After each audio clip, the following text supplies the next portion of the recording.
goes down is where the flat plates where the babies were buried. Um, this is still yet an active cemetery.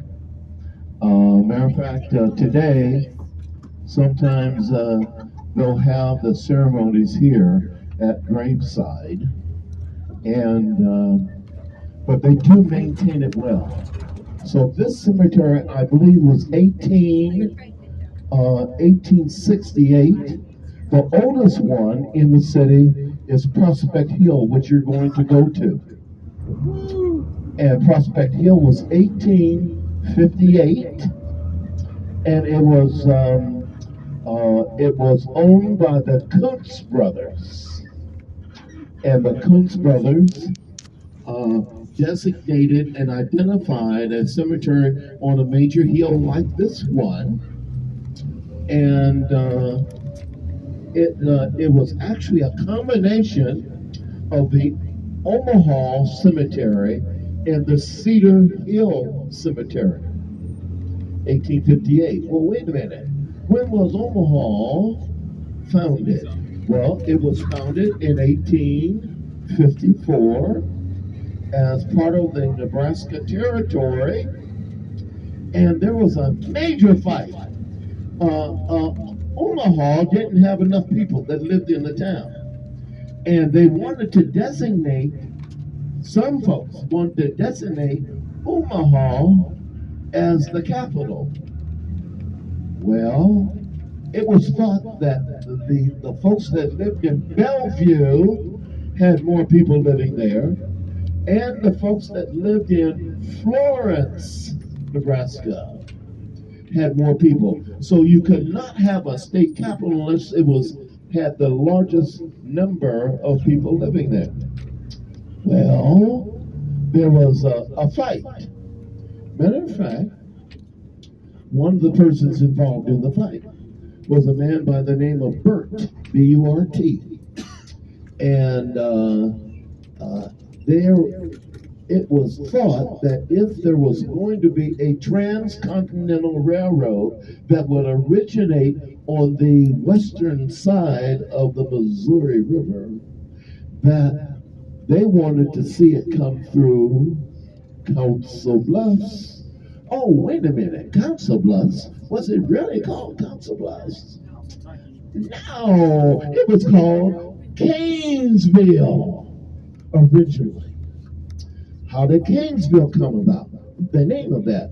Well, by a man by the name of Thomas Kane. He was very good friends with Brigham Young. Brigham Young had established a winter headquarters in Florence after he got an agreement with the Omaha tribe. The Omaha tribe said, yeah, y'all can stay here.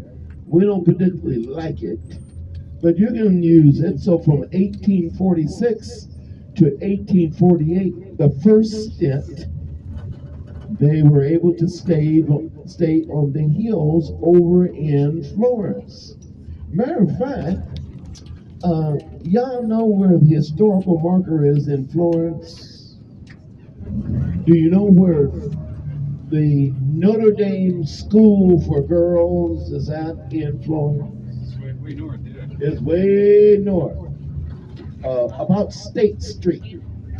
So, Brigham Young stayed there in their trek, and then they had a second group of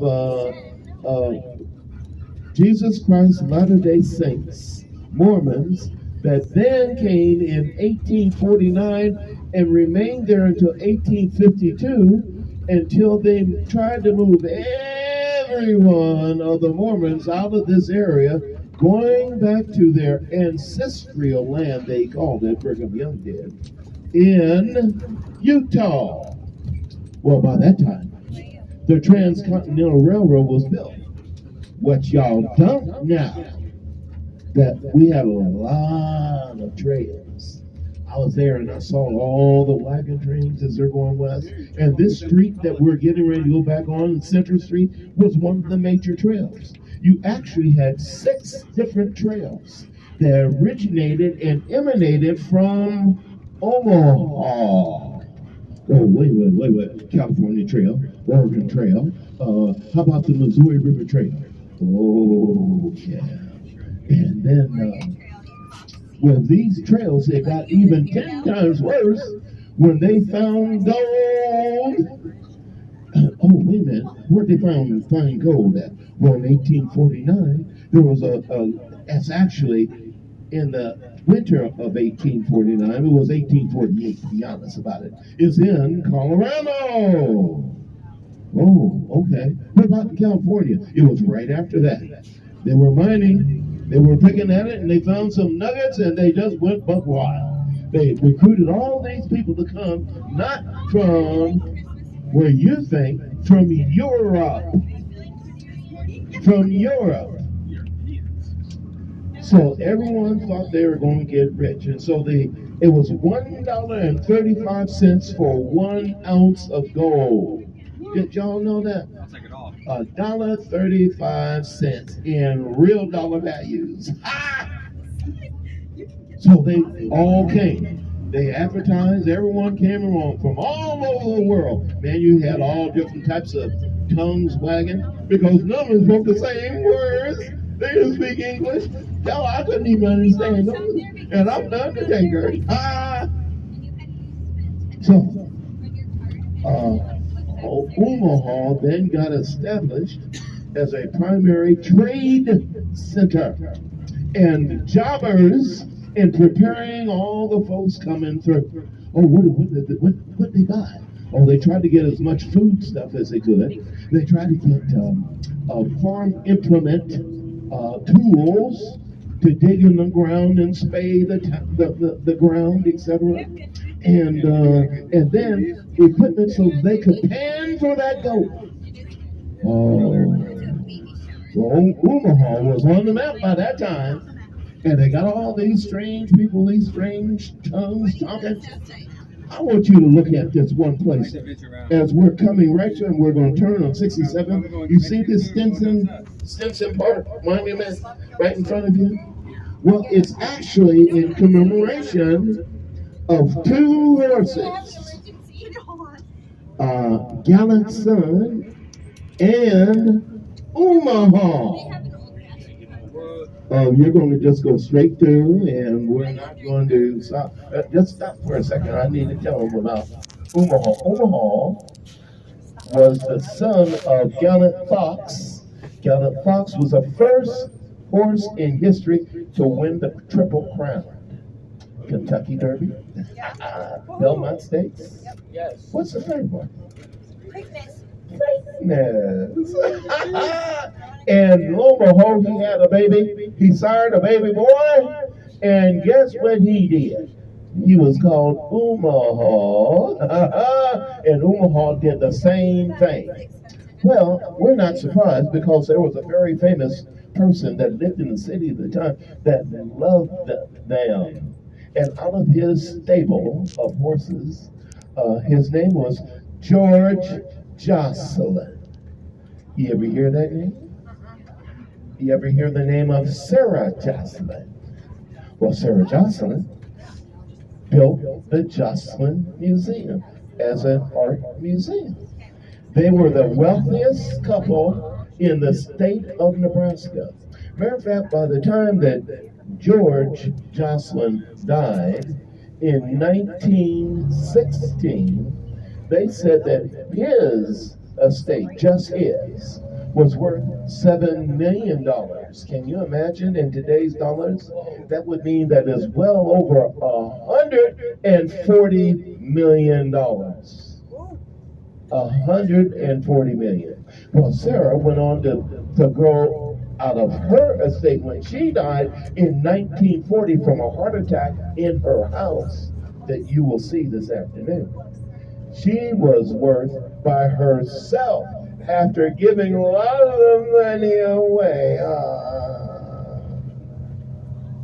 $4 million. So that was well worth combined $200 and some odd million. They were very wealthy, but you don't even know how they got that money. And I'll tell you about that shortly. Well, this area was nothing but forest, and there was nothing but streams. As Mr. Jones carries us forward in his trusted trolley. Two of those horses, as I mentioned to you, became very famous. And guess where they ran? And their image has been seen at nighttime on this street, especially about midnight, 1 a.m. And there's been a few cocktails tipped by all the students and others that frequent this particular area. That, or you could hear them going down the street, clippity clop, clippity clop, clippity clop. But what really got everyone's attention when they smelled that horse breath and horse butt as they're going down the street. So there are favorite horses in this area, because this area used to have exorbitant track.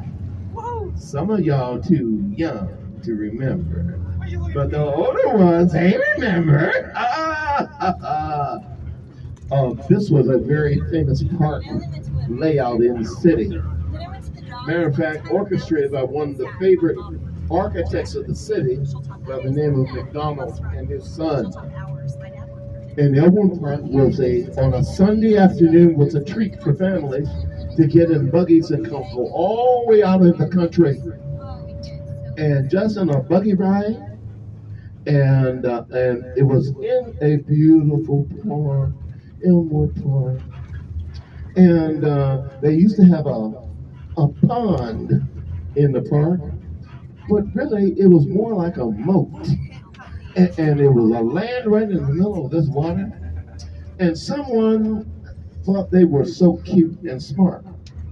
We ought to bring some monkeys out here and let them run in the trees here in the park. And what park? Matter of fact, it was right over here. I'm pointing to your left. And so they brought the monkeys. They brought 100 monkeys in, along with this boat. They said, well, the monkeys will be fine. They're not going to go anywhere. They'll stay right in the middle of this land, and we'll be able to watch the monkeys swing into the trees. But they didn't know them damn monkeys know how to swim. And they got out, all 100 of them. They didn't catch that one little sucker, the very last one. He was way out north. When I was down near Florence, they finally caught his ass. They brought him back and brought him to the natural zoo, they called it, here in Omaha. And he was a prisoner again. Oh, poor little monkey. But we learned our lesson about them damn monkeys now. We have another situation that we're going to go by, and I'll briefly tell you about it. There's a killer elm tree in this park. And there was, and let me tell you about it. Leavenworth Street comes into this park, and 6 hard-headed young people. There was 4 girls and 2 boys, and they were out on a Sunday afternoon, and they were coming up Leavenworth Street, coming from the east going to the west. Now you know that's uphill, right? They had a 1954 Plymouth. No, wait a minute. For you youngsters, y'all don't know what that is. It was 2-door too. It wasn't even 4-door, but they all piled into it. And they're flying their little asses up the street. And all of a sudden, we heard a huge wreck, a blast from the past. And they ran into the tree, lost control, and ran into the tree. And it was a great big old elm tree. It's cut down now, but its sister tree is still nearby. I'm going to show it to you. And the car burst into flames. You can hear them howling and screaming. Get me out! Let me out! I can't get out! The car was totally completely smashed. and they burnt up inside of the sea. Two of them were from Central, two were from, one was from South, the other three from Notre Dame, and one from Central. Well, you see this tree on your left-hand side in the front right here? On the far side there, it looked just like that one. And it burst into flames. And so the folks came out of this brick house on the right-hand side right here, and then across the street, the yellow house, and they all brought out blankets and that type of thing to try to put the fire out, but they couldn't do it. They burned up. It became a national story. And the national CBS came out, and they televised it and said, see, this is what happens when youngsters start driving and acting crazy. Someone asked, were they drinking? No, we didn't find any booze. They just was acting crazy. They took the damaged car to each one of the high schools that shocked the students, telling them, here's what you ought not do. And they used as an example. So, which high schools? Tech High School, Central High School, South High School, and this new kid on the block called North High School. And they made it a display. Well, today, on a day similar to this, probably a little bit more rainy, folks that live in this block right now will now and then during the evening hear voices that are screaming. They hear the wreck, and that wreck makes everyone, they say, oh no, it's happened again. Another car racing up this hill. Now y'all done seen some of these damn fools on the streets already in recent years, drag racing each other. Apparently, someone hadn't learned their lesson, and they'll be mine soon when I bury their asses. 100 miles an hour in the residential area, and makes no sense. Now, let me tell you about a fella that lives in this area, and I'm getting hot. I've got to pull out my tie, my shirt. I'm hot when you're up here talking. Oh, that feels a lot better. Oh, thank you, Mr. Jones. A man by the name of Billy Nesselhouse, Nessellhous. Billy Nesselhouse lived in this area when there was no one living out here. And he was trying to get out of the city because in the inner city, he was involved in a lot of illegal enterprises. And he was the lieutenant for the boss. Wait a minute. You mean there was a boss of the city? Oh, yeah, there was a boss of the city. What was his name? His name was Tom Dennison. Well, what type of boss was he? Oh, he was a ruthless cutthroat, murdering fella. And he hired and wanted Billy Nesselhouse, who then became his hit man. Well, when did this all occur? From about 1890 through 1933. 1890, 1933. Well, Billy, lo and behold, committed, they say, officially 39 murders. Well, how come he was never prosecuted? Well, because the boss didn't let it happen. Well, Billy Nesselhouse wanted to keep his mama outside of all the dirt and things that he was doing in the eastern half of the city. And he built her this home on this corner that we're getting ready to go by. It's at the very end.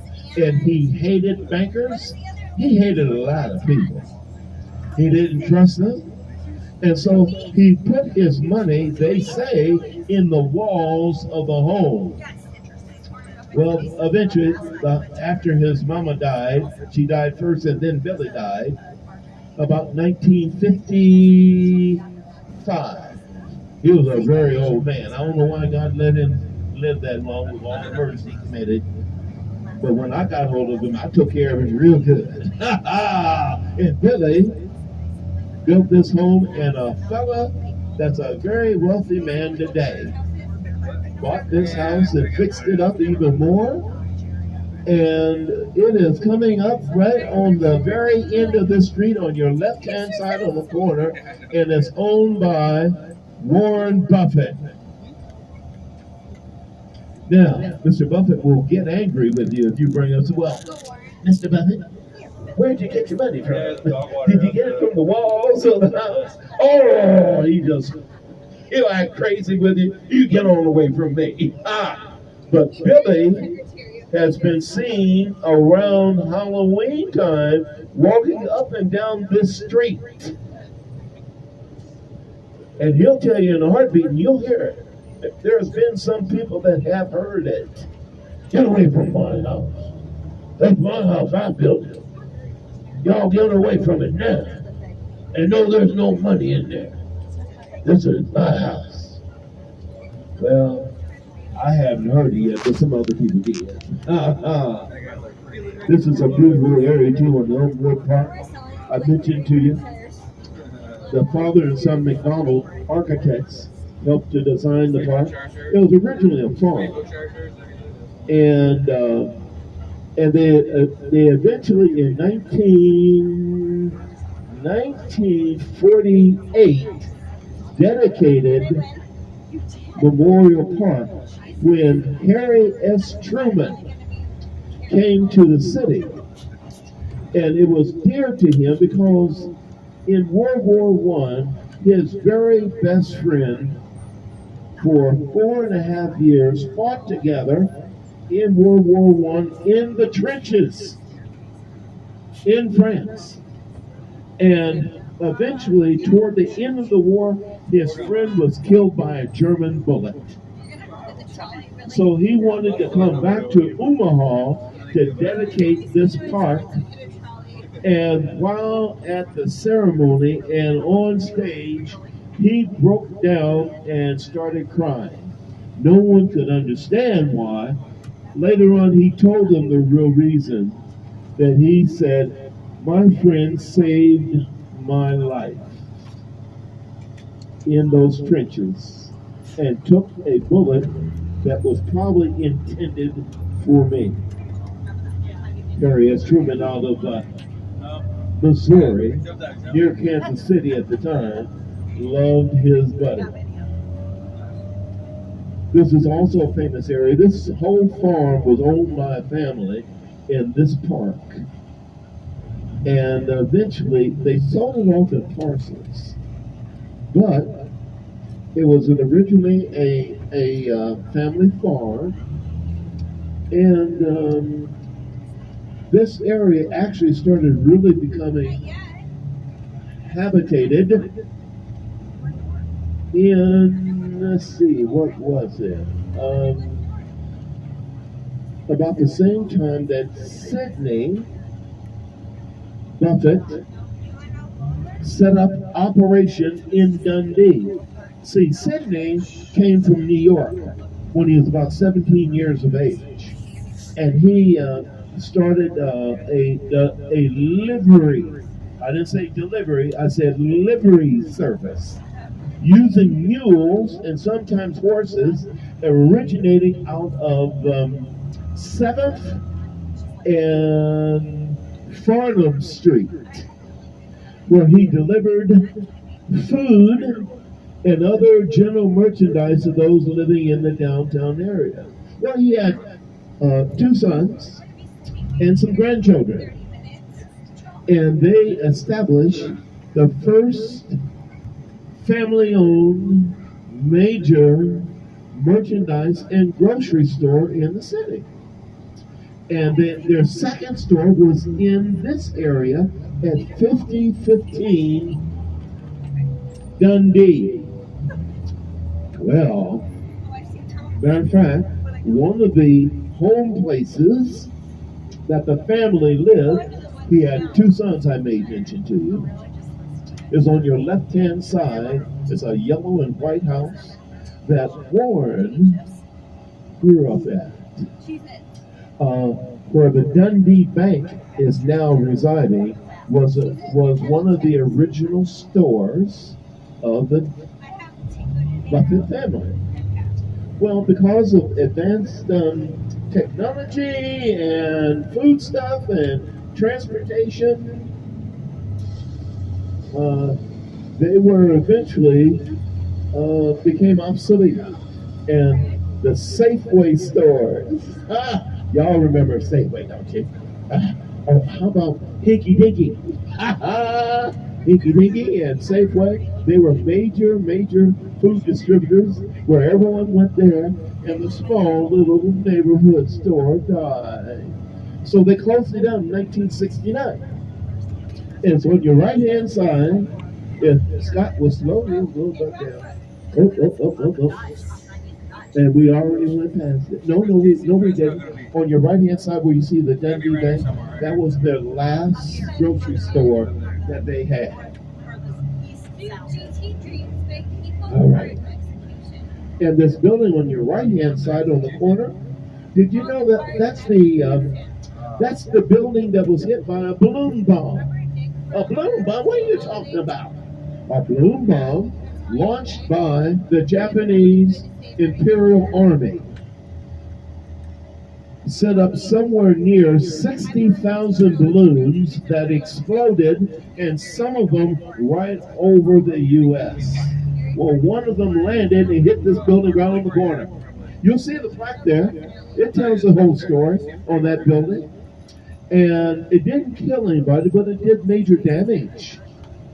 Does anyone need to go use the little boys or little girls' room? Well, you're going to go right across the street right there, and we'll take a potty break. How's that? And I'll tell you.